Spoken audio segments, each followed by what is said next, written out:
Genesis 2, beginning in verse 4. These are the records of the heavens and the earth concerning their creation at the time that the Lord God made the earth and the heavens. No shrub of the field had yet grown on the land, and no plant of the field had yet sprouted, for the Lord God had not made it rain on the land, and there was no man to work the ground.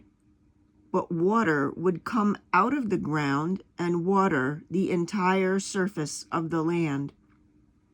Then the Lord God formed the man out of the dust from the ground and breathed the breath of life into his nostrils, and the man became a living being.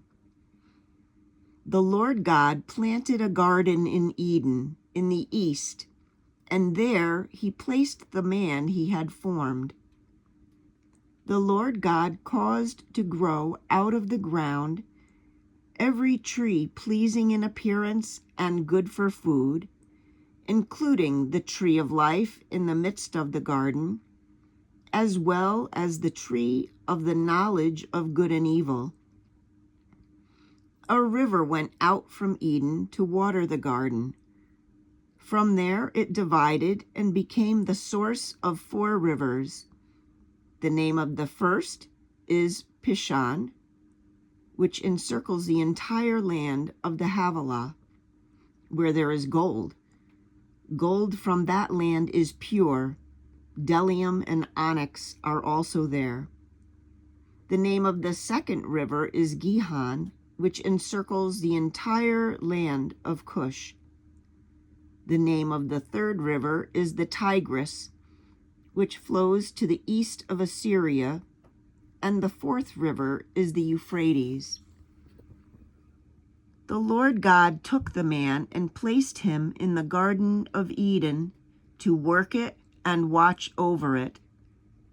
And the Lord God commanded the man, "You are free to eat from any tree of the garden, but you must not eat from the tree of the knowledge of good and evil, for on the day you eat from it, you will certainly die." Then the Lord God said, "It is not good for the man to be alone. I will make a helper who is like him." So the Lord God formed out of the ground each wild animal and each bird of the sky, and brought each to the man to see what he would call it. And whatever the man called a living creature, that was its name. The man gave names to all the livestock, to the birds of the sky, and to every wild animal.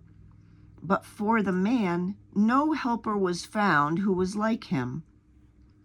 So the Lord God caused a deep sleep to come over the man, and he slept.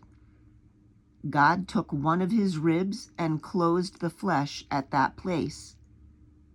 Then the Lord God made the rib he had taken from the man into a woman and brought her to the man. And the man said, "This one at last is bone of my bone and flesh of my flesh. This one will be called woman, for she was taken from man. This is why a man leaves his father and mother and bonds with his wife, and they become one flesh. Both the man and his wife were naked, yet felt no shame."